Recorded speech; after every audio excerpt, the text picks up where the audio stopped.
బలిలర్పించి బలపరుచుకుందిరా అన్న మాటను తిరగేస్తే ఏమొస్తుందంటే బలర్పిస్తే బలం వస్తుంది, అంతే కదండి. అర్పణ అర్పిస్తే బలం వస్తుంది. దేవునికి స్తోత్రం కలుగును గాక. ఎప్పుడైతే వీరు బలులర్పించడం ప్రారంభించారో ఈ బలహీనులైన వారు, అసమర్థులైన వారు ఎలా మారిపోతారంట? బలవంతులుగా మారిపోతారంట. దేవుని నామానికి మహిమ కలుగును గాక. ఎంత అద్భుతమైన మాట అండి ఇది. చూసారా? అంటే చూడండి, మీరు గోడ కట్టడానికి బలర్పిస్తారు కదా, ఈ బలర్పించిన తర్వాత దేవుడు మిమ్మల్ని బలపరుస్తాడు అన్నట్లుగా సన్బలాటు నోట దేవుడు ఈ మాటను మనకు ఒక పాఠంగా నేర్పిస్తూ ఉన్నాడు. ఎవరికి పాఠం అంట? మళ్ళాంటి వారికి పాఠం ఇది. దేవునికి స్తోత్రం కలుగును గాక. బలి అర్పిస్తే బలం వస్తుంది అన్న మాటలో నుంచి ఒక అద్భుతమైనటువంటి సందేశాన్ని రాత్రి దేవుడు మనకు ఈ రాత్రి ఇవ్వబోతూ ఉన్నాడు. చాలా శ్రద్ధగా ఈ మాటను మనం వినాలి. దేవుని నామానికి మహిమ కలుగును గాక. హల్లెలూయా, హల్లెలూయా. చూడండి, ఈ మాటల నుంచి దేవుడు నేర్పించే పాఠం ఏంటంటే, ఇప్పుడు న్యాయాధిపతుల గ్రంథంలోకి వెళదాం. 6వ అధ్యాయము, న్యాయాధిపతుల గ్రంథము 6వ అధ్యాయంలోకి తీసినట్లయితే కనుక అక్కడ గిద్యోనుతో దేవదూత పలుకుతున్న మాట ఒకసారి చదవండి.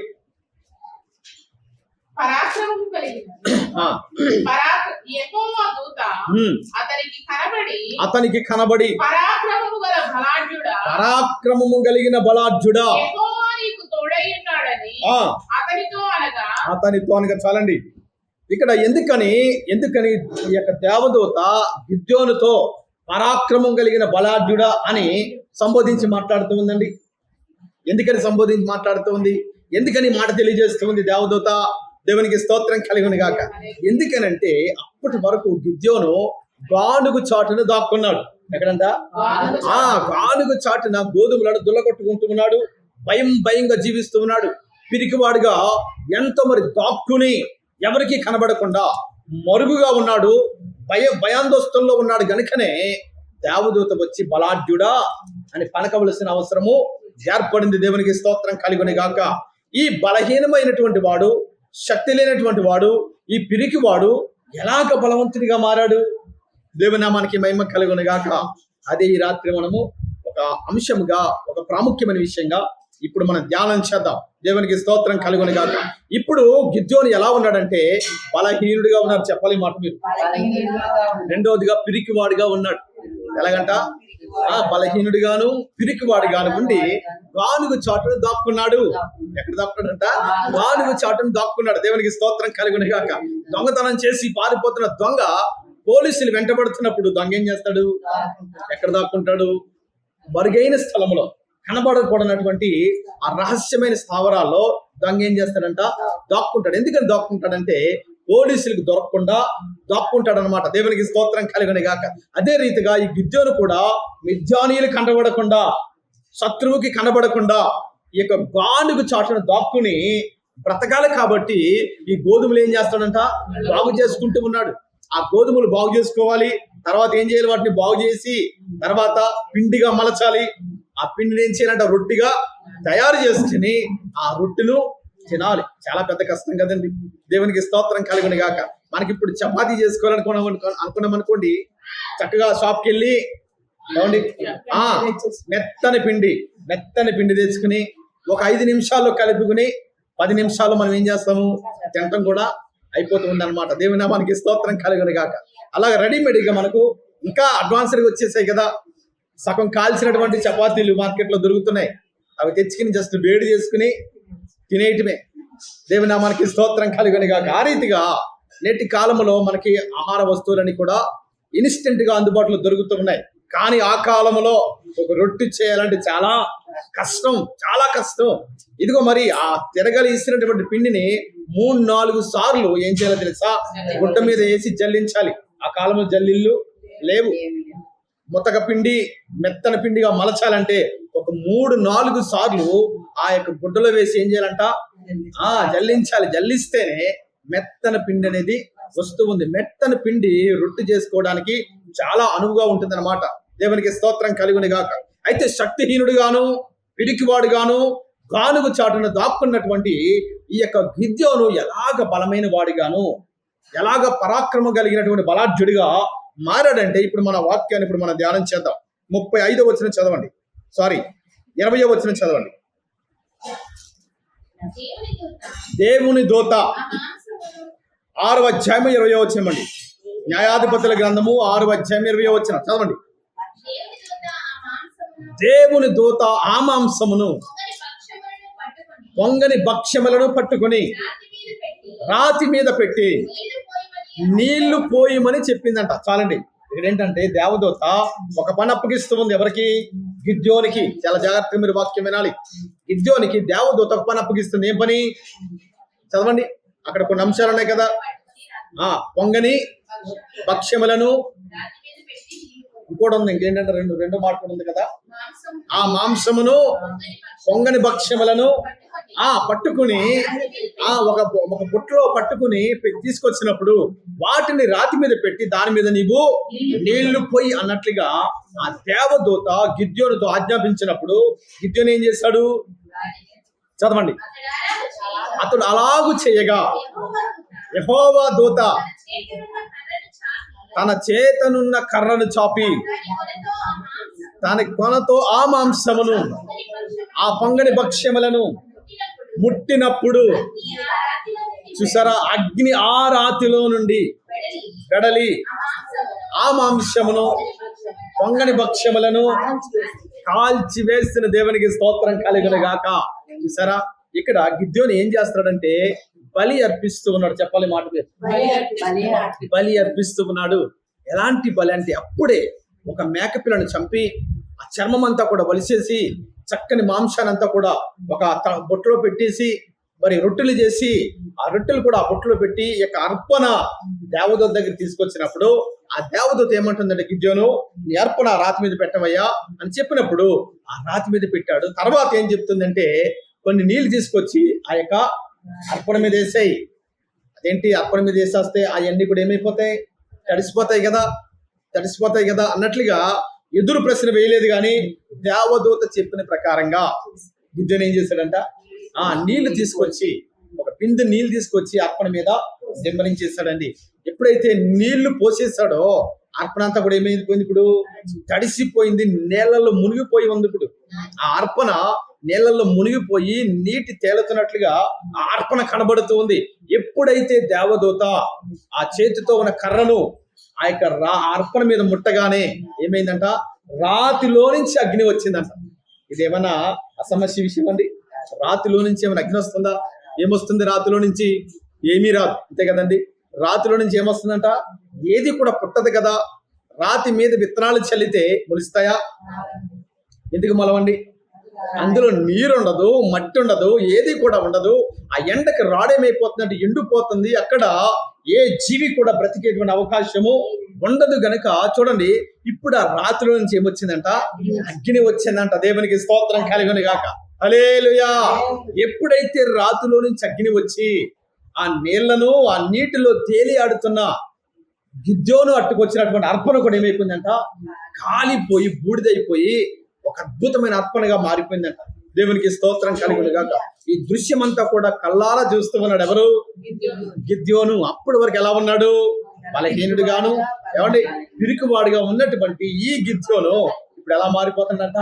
బలవంతుడిగా మారిపోతూ ఉన్నాడు. దేవునికి స్తోత్రం కలుగును గాక. ఇప్పుడు మీకు అర్థమైందా వాక్యం? అర్పణ అర్పించి మీరు బలపరుచుకుందురా. అర్థమైందా? అర్పణ అర్పించి మీరు బలపరుచుకుందురా అని సన్బలాటు నెహెమ్యాను ఇదిగో మరి ప్రశ్నల దాడి చేస్తూ ఉన్నాడు. ఇదిగో దాంట్లో ఉన్న అంతర్యం ఏంటంటే, బలి అర్పిస్తే బలవంతులు అవుతారు. చెప్తారు ఈ మాట. బలి అర్పిస్తే శక్తిహీనులుగా ఉన్నవారు, ఇదిగో పిరికి వాళ్ళుగా ఉన్నవారు బలవంతులుగా మారిపోతారు. దేవునికి స్తోత్రం కలుగును గాక.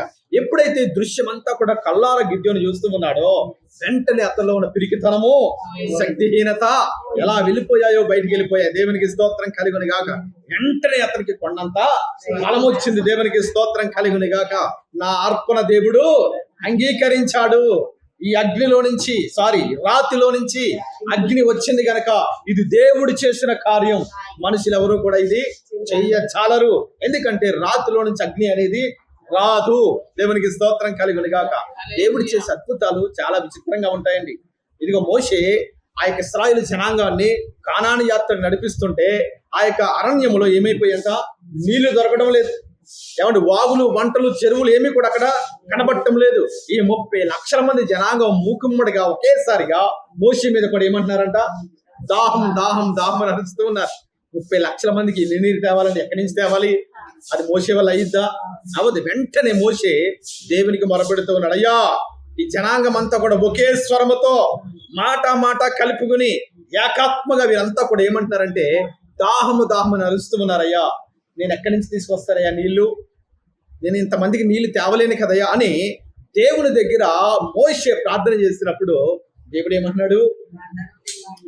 ఇదిగో ఆ బండ ఉంది కదా, బండతో మాట్లాడు, నీకు ఆ బండ నీళ్ళు ఇస్తుంది. దేవునికి స్తోత్రం కలిగిన గాక. దేవుడు చెప్పిన ప్రకారంగా వెళ్ళి ఆ బండతో మాట్లాడమంటే ఏం చేస్తాడు? మోసే కర్రతో 2 మారులు కొట్టగా బండలో నుంచి విస్తారమైన జలము వచ్చిందంట. దేవునికి స్తోత్రం కలిగిన గాక. ఒక కాలవ వలె ఉధృతమైనటువంటి నీటి ప్రవాహము ఆ బండలో నుంచి వచ్చినప్పుడు ఇశ్రాయేలు జనాంగం అంతా కూడా చక్కగా నీళ్లు తాగి తెప్పరిల్లినట్లుగా లేఖనంలో మనం చూస్తూ ఉన్నాం. ఇక్కడేమొచ్చిందంటే గిద్యోను దగ్గర బండలో నుంచి అగ్ని వచ్చింది. ఏమొచ్చిందంట? బండలో నుంచి అగ్ని వచ్చి ఆ నీట తడిసిపోయినటువంటి అర్పణను ఈ అగ్ని దహించి వేసినప్పుడు పిరికివాడుగాను శక్తిహీనుడిగాను ఉన్నటువంటి యొక్క గిద్యోను ఎలా మారిపోయాడంట? బలవంతుడిగా మారిపోయాడు. దేవునికి స్తోత్రం కలిగడు గాక. దీని నుంచి మనకు అర్థమయ్యే పాఠం ఏమిటంటే బలి అర్పిస్తే మనము బలవంతులుగా మారిపోతాం. దేవునామానికి మహిమ కలిగిన గాక. ఇంకొక వాక్యాన్ని మనం చదువుతాం. మరొక సందర్భాన్ని మీ ముందు నుంచి ఆశపడతాం. చూడండి, 1 రాజుల గ్రంథము 18వ అధ్యాయము 35వ వచనం చదవండి. 1 రాజుల గ్రంథము 18వ అధ్యాయము 35వ వచనం. బలిపీఠం చుట్టూను పొర్లి పారెను, మరియు అతడు కందకమును నీళ్లతో నింపెను అస్తమాయను. చాలండి. ఇప్పుడు 30 ఒకసారి మరొక చదువు ఇదే మాట 35 వచ్చిన మరొకరు చదవండి. 18వ అధ్యాయము. ఆ నీళ్లు బలిపీఠము చుట్టూను పొర్లి పారెను, మరియు అతడు కందకమును నీళ్లతో నింపిన. దేవునికి స్తోత్రం కలిగిన గాక. ఇక్కడ కాస్త మనం ఆగి తర్వాత మరొక వచ్చిన మనం చదువుదాం. ఇక్కడ జరుగుతున్న సందర్భం ఏంటంటే మరి ఏలియాకును బయలు ప్రవక్తలకును ఒక పోరాటం జరుగుతూ ఉంది. ఏం జరుగుతుందంట? ఒక గేమ్ జరుగుతుంది, ఒక ఆట జరుగుతుంది అనమాట. ఏంటి ఆట అంటే మోషే అంటాడు కదా, ఏలియా అంటాడు కదా బయలు ప్రవక్తలు 400 మందితో, మొదటిగా మీకే అవకాశం అయ్యా, మీరేం చేస్తారంటే మీ ఇష్ట దైవాన్ని కొలవండి, మీ ఇష్ట దైవంతో మాట్లాడండి. అగో కనబడుతుంది కదా బలి, ఆ బలిపీఠం మీద ఉన్నటువంటి బలి ఏమవ్వాలంటే అగ్ని అంటించకుండా, ఎవరు కూడా మంట వేయకుండా ఆకాశం నుంచి అగ్ని వచ్చి మీరు సిద్ధపరిచిన బలిని దహించి వేయాలి. ఇది టాస్క్ అన్నమాట. ఇది వారు ఆడేటువంటి ఒక పోరాటం అన్నమాట. ఆ యొక్క పోరాటంలో వారు ఆడుతున్నటువంటి ఆ యొక్క ఆటలో మొట్టమొదటి అవకాశాన్ని ఏలియా వారికి ఇచ్చేశాడు. వారు ఎంతమంది ఉన్నారంట? 400 మంది. ఇటు పక్కన ఎంతమంది ఉన్నారు? ఒక్కడ మాత్రమే ఉన్నారు. ఎవరో ఒక్కరు? ఏలియా మాత్రమే ఒక్కడిగా మిగిలిపోయాడు. అటుపక్క 400 మంది ఉన్నారు. ఈ 400 మంది ఏం చేస్తారంటే ఒక ఎద్దును దహించి వేసి తన మాంసమును బలిపీఠం మీద పెట్టి ఏం చేస్తున్నారంటే చుట్టూ కూడా మూగిపోయి ఏం చేస్తారు? అరుపులు కేకలతో వారికి ఇష్టదైవాన్ని పిలుస్తూ ఉన్నారు, అరుస్తూ ఉన్నారు. ఇప్పుడు ఏ విధమైన చేతి సహాయం లేకుండా నిప్పొచ్చి ఆ యొక్క బలిపీఠం ఏం చేయాలంట? దహించి వేయాలి. ఇది టాస్క్ అన్నమాట. అయితే పొద్దున్న నుంచి మొదలెట్టారండి, సాయంకాలం వరకు 4 గంటల వరకు వారు ఎంత అరిచినా ఎంత ప్రార్థించినా ఏం రాలేదు, ఆకాశం నుంచి అగ్ని రాలేదు. ఇప్పుడు వారి సమయం అయిపోయింది. ఇప్పుడు ఏలియా సమయం వచ్చింది. దేవునికి స్తోత్రం కలుగును గాక. ఏలియా ఏం చేశాడంటే ఒక కందకాన్ని తవ్వించాడు. అంటే లోతైన గొయ్యిని తవ్వించి ఆ లోతైన గొయ్యిలో లోపట రాళ్ళు పెట్టించి ఆ రాళ్ళ మీద ఒక ఎద్దు మాంసమును పెట్టి ఇప్పుడు ఏం చేస్తాడంటే 3 సార్లు నీళ్లతో నింపాడంట. ఎన్నిసార్లు అంట? 3 సార్లు నీళ్లతో నింపినప్పుడు ఆ నీళ్ళని ఏమవుతున్నాయి? ఇప్పుడు ఆ కందకము నిండిపోయి బయటికి పొర్లి పారిపోతున్నాయంట. అంటే నీట తడిసిపోయింది, బలి అర్పణ నీట మునిగిపోయింది. ఇప్పుడు మోషే ఏం చేస్తున్నాడంటే 38వ వచనం చూడండి. అతడు చూసారా? అతడు అలాగున ప్రార్థన చేయగా యెహోవా అగ్ని దిగి దహన బలి పశువును, కట్టెలను, రాళ్లను, బుగ్గిని దహించి కందకమందున్న నీళ్లను ఆరిపోచేసిన. దేవుని నామానికి మహిమ కలుగును గాక. ఇది ఇంకా చాలా అద్భుతమైనటువంటి కార్యం. ఇది దేవుని నామానికి మహిమ కలుగును గాక. ఇందాక ఒక్కడే గిద్యోను దగ్గర మనం చూస్తూ ఉన్నాం, ఇక్కడ వేలాది మంది ప్రజలు చూస్తూ ఉన్నారు. చుట్టూ కూడా విస్తారమైన లక్షల్లో ప్రజలు ఉన్నారు. ఇటుపక్క 400 బయలు ప్రవక్తలు ఉన్నారు. అలాంటి జనాల సమక్షంలో జరుగుతున్నటువంటి వేడుక ఎంత ఘనంగా జరుగుతుందంటే అందరూ కూడా తీక్షణంగా చూస్తూ ఉన్నారు, ఆశ్చర్యంగా చూస్తూ ఉన్నారు. ఎవరు గెలుస్తారు ఈ పోరాటంలో అన్నట్లుగా. దేవునికి స్తోత్రం కలుగును గాక. 400 ప్రవక్తలు ఓడిపోయారు, వారు పక్కెళ్ళిపోయారు. ఇప్పుడు ఏలియా టైం వచ్చినప్పుడు ఆ యొక్క నేట మునిగిపోయిన బలి అర్పణ అలాగ నీళ్ళలో తేలియాడుతున్నప్పుడు వెంటనే చిన్న ప్రార్థన ఏలియా చేయగానే ఆకాశం నుంచి ఏమొచ్చిందంట? అగ్ని. దేవునికి స్తోత్రం కలుగును గాక. ఇప్పుడు ఆ అగ్నిని ఎవరు చూస్తున్నారు? అక్కడ ఉన్న ప్రజలందరూ చూస్తూ ఉన్నారు. ఆ 400 బయలు ప్రవక్తలు కూడా చూస్తూ ఉన్నారు. ఇప్పుడు చూసినట్లయితే కనుక అప్పటి వరకు ప్రజలందరూ ఇశ్రాయేలు జనాంగం ఎలా ఉన్నారంటే 2 తలంపుల మధ్య ఉన్నారంట. ఎలాగంట? ఆ 2 తలంపులు అంటే అర్థం ఏంటండి? 2 ఆలోచనలు. సగమేమో దేవునికి, సగమేమో లోకానికి. సగమేమో దేవునికి, సగమేమో పాపానికి. సగం మనసేమో దేవునికి ఇచ్చి సగం మనసు సాతానికి. అంతే కదండి. సాతాను కూడా వదులుకోకూడదు కదా అన్నట్లుగా వీరు ఎలా ఉన్నారంట? 2 తలంపుల మధ్య, 2 ధోరణుల మధ్య, 2 మార్గాల మధ్య వీరికి జీవితం సాగుతూ ఉంది. అప్పటి వరకు ఎలా ఉన్నారంటే పిరికివారుగా ఉన్నారు. అప్పటి వరకు శక్తిహీనులుగా ఉన్నారు. అప్పటి వరకు దేవుని యొక్క శక్తిని ఆశ్రయించకుండా శక్తిహీనులుగా ఉన్నారు. ఎవరంట? ఇశ్రాయేలు ప్రజలు. దేవునికి స్తోత్రం కలుగును గాక. ఎప్పుడైతే ఇక ఘనకార్యం జరిగిందో, ఎప్పుడైతే అద్భుతం జరిగిందో అందరూ కూడా ఏమైపోయారు? ఇప్పుడు బలవంతులుగా మారిపోయారు. దేవునికి స్తోత్రం కలుగును గాక. ఎలా మారిపోయారంట? ఈ యొక్క ఆశ్చర్యకారం కల్లారా చూస్తూ ఉన్నారు కదా. ఎప్పుడైతే అగ్ని ఆకాశం నుంచి దిగటము కూడా ఆ జనాంగము కల్లారా చూసేసరికి వారందరూ కూడా ఎలా మారిపోయారు? ఇప్పుడు బలవంతులుగా మారిపోయారు. దేవునికి స్తోత్రం కలుగును గాక. అందుకనే బలి అర్పిస్తే ఏమొస్తుందంట? బలం వస్తుంది. బలహీనులు ఎలా అవుతారు? బలవంతులుగా మారిపోతారు. శక్తిహీనులు పిరికివారు సైతము ఇదిగో శక్తివంతులుగా మారిపోతూ ఉంటారు. దేవునామానికి మహిమ కలుగును గాక. కాబట్టి అర్పణలో అంత శక్తి ఉంది. ఏంటోనంట? అర్పణలో అంత శక్తి ఉంది. దేవునికి స్తోత్రం కలుగును గాక. అయితే మనం ఈ రాత్రి ఏ పాఠం నేర్చుకుంటున్నామంటే చూసినట్లయితే 2 ప్రశ్నలు మనం ధ్యానం చేస్తూ ఉన్నాం. మొట్టమొదటి ప్రశ్న మనం ఏం ధ్యానం చేస్తామంటే ఇదిగో ఈ పని మీరు చేసి ముగించురా అని సన్బలాటు ప్రశ్నిస్తూ ఉంటే మరి నెహెమ్యా ఏమనుకుంటూ ఉన్నాడంటే మా చేతులకు ఇంకా మీకు జ్ఞాపకం రాలేదు. పోరాటమును యుద్ధమును నేర్పువాడు ఆకాశమందు మాకు తోడుగా ఉన్నాడు. దేవునికి స్తోత్రం కలుగును గాక. ఆయన మాత్రమే మాకు ఏమాత్రము కూడా అనుభవం లేని, మాకు ఏమాత్రం కూడా తెలియనటువంటి ఈ పనిని దేవుడే మాకు నేర్పిస్తాడు. దేవుని నాకు స్తోత్రం కలుగును గాక. అదే నమ్మకము, అదే విశ్వాసము, అదే ధైర్యము మనలో కూడా ఉండాలి. దేవునికి స్తోత్రం కలుగును గాక. మనము పిరికివారుగా మనము ఎంత మాత్రము కూడా ఉండకూడదు. ఎవరైనా మాటలు దాడి చేస్తున్నప్పటికీ కూడా దేవుని సహాయాన్ని మనం కోరాలి. దేవుడే ఒక సమయోచితమైన ఆలోచన మనకు అనుగ్రహిస్తూ ఉంటాడు. దేవునికి స్తోత్రం కలుగును గాక. రెండో ప్రశ్న ఏంటంటే బలి అర్పించి మీరు బలపరుచుకుందురా? దేవునికి స్తోత్రం కలుగును గాక. శక్తిహీనుడుగాను పిరికివాడుగాను ఉన్న గిద్యోను బలి అర్పించిన తర్వాత ఎలా మారిపోయాడంట? బలవంతుడిగా మారిపోయాడండి. దేవుని నామానికి మహిమ కలుగును గాక. తర్వాత చూడండి, ఇశ్రాయేలు జనాంగము ఆ యొక్క ఏలియా ప్రార్థన చేసినప్పుడు ఆకాశం నుంచి అగ్ని దిగగా వారు ఎలా మారిపోయారు? వారు కూడా ఇదిగో 2 తలంపుల మధ్య ఉన్నవారు, సగమేమో దేవునికి, సగమేమో లోకానికి. వారి యొక్క జీవితము గోడ మీద పిల్లిలా ఉన్నటువంటి ఆ స్థితిలో వారు ఎలా మారిపోయారంట? బలవంతులుగా, శక్తివంతులుగా వారు మారిపోయారు. దేవునికి స్తోత్రం కలుగును గాక. అయితే మనము కూడా బలి అర్పిస్తే ఎలా మారిపోతామంట? ఏ బలి మనం అర్పించాలండి? ఏ బలి మనం అర్పించాలి? ఒక మేకను గాని, ఒక పొట్టేల్ని గాని తీసుకొచ్చి ఏమంటే ఒక బలిపీఠం కట్టి చక్కగా మాంసం దాని మీద పెట్టి ఏమండి ప్రార్థన చేయాలి. మనం కూడా ఏలియవలే ఆకాశం నుంచి అగ్ని దిగిరావాలని మనం ప్రార్థన చేయాలండి. ఆ రీతిగా చేయవలసిన అవసరము లేదు. దేవునికి స్తోత్రం కలుగును గాక. మనము కూడా బలి అనగా అర్పణ. ఈ అర్పణ ఎలా అర్పించాలంటే సమర్పణతో మన అర్పణ అర్పించాలి. మాట చెప్తారా మీరు? సమర్పణతో కూడిన మన అర్పణ ఉండాలి. అర్థమవుతుందండి? ఎప్పుడైతే సమర్పణతో కూడిన అర్పణ మనము అర్పిస్తామో మనము కూడా బలహీనులుగా ఉన్న మనము బలవంతులుగా మారిపోతాం. దేవునికి స్తోత్రం కలుగును గాక. మన అర్పణలో సమర్పణ ఉండాలి. చెప్పాలి మాట మీరు. మన అర్పణలో ఎప్పుడైతే సమర్పణ ఉంటుందో ఒక త్యాగం ఉంటుందో, ఒక నిష్ఠ ఉంటుందో, దేవుని మీద మరి నమ్మకం ఉంటుందో, అప్పుడే మనం ఎలా మారుతామంట?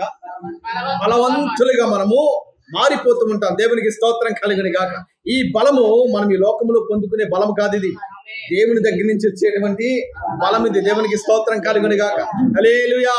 కొంతమంది శారీరకంగా మనం ఎంత బలంగా ఉన్నప్పటికీ కూడా లోపల ఆందోళన కలవరం రేగుతుంటే మనం ఏది కూడా చేయలేము. ఎందుకంటే మనలో ఉన్న ఆందోళన, మనలో ఉన్న కలవరము, మనలో ఉన్న పిరికితనము మన ఏం చేస్తుందంటే బలహీన పరిస్థితి ఉంది. దేవుని నామానికి స్తోత్రం కలుగును గాక.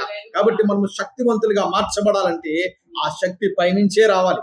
పైనుంచి అంటే దేవుని దగ్గర నుంచి ఆ యొక్క శక్తి మనకి రావాలి. దేవునికి స్తోత్రం కలుగును గాక.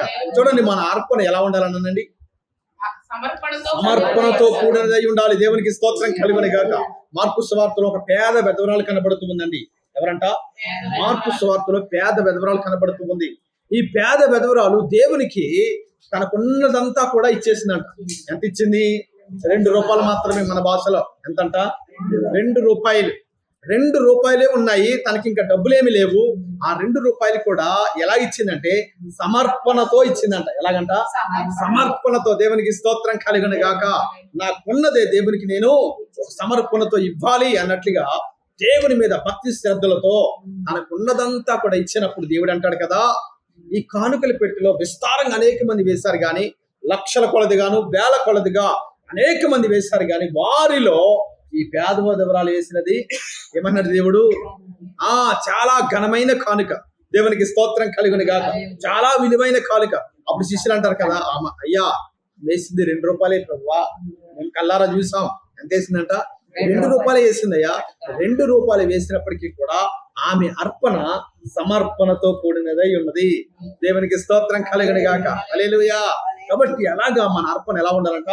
సమర్పణతో కూడినదై ఉండాలి. అప్పుడే దేవుడు అన్ని విధాలుగా దేవుడు మనల్ని బలపరుస్తాడు. చెప్పాలి మాట. అన్ని విధాలుగా, శారీరకంగా, ఆత్మీయంగా, ఆర్థికంగా, ఇదిగో ఆరోగ్యకంగా దేవుడు మనల్ని బలపరచాలంటే గనక మన అర్పణ సమర్పణతో కూడినదై ఉండాలి. దేవుని నామానికి స్తోత్రం కలుగును గాక. ఇదిగో మరి అపోస్తుల కార్యములో చూసినట్లయితే 5వ అధ్యాయంలో అననీయ సఫీరా మనకు కనబడుతూ ఉంటారు కదండి. 5వ అధ్యాయం 6వ అధ్యాయము 5వ అధ్యాయంలో చూసినట్లయితే గనక అననీయ సఫీరా మనకు కనబడుతూ ఉంటారు కదా. వారు కూడా అర్పణ దేవునికి అర్పిస్తూ ఉన్నారు, కానీ సమర్పణలో లేని అర్పణ. ఎలా లేదంట? సమర్పణలో లేని అర్పణ వారు అర్పించారండి. వారు సమర్పించుకున్నారు కానీ దాన్ని ఏం చేయలేకపోయారంట?